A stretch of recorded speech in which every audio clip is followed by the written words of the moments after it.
Young generation তারা আসলে এরকম লং টাইম এখন খেলা শুরু করে নাই। এখন ব্যাটিং স্টাইল ভালো, দেখা যাক ইন ফিউচার কতটুকু দিতে পারে।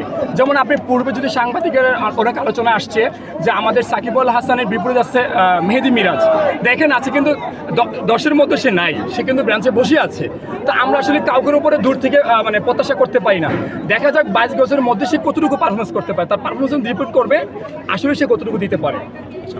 দর্শক, আসলে পঞ্চপাণ্ডব আমরা জানি বাংলাদেশ ক্রিকেট ইতিহাসে অন্যতম বড় একটা পার্ট, তবে সব বর্তমানকেই আসলে একটা সময় অতীত হতে হয় এবং পঞ্চপাণ্ডব যেন খুব দ্রুত সাকিবকে এই দেশে ফিরে আনে এবং তাকে বাংলাদেশে আবার খেলার সুযোগ দেয়। কারণ সাকিব ছাড়া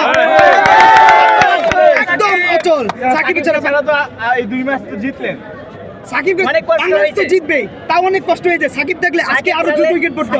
একজন বাংলাদেশ স্পিনার নাই, তার একজন বাংলাদেশ স্পিনার নামায় না, হচ্ছে বাংলাদেশ স্পিনারের খুব দরকার। বাংলাদেশ স্পিনার থাকলে আরো দ্রুত 3-4টা উইকেট আমরা পেতাম। আমাদের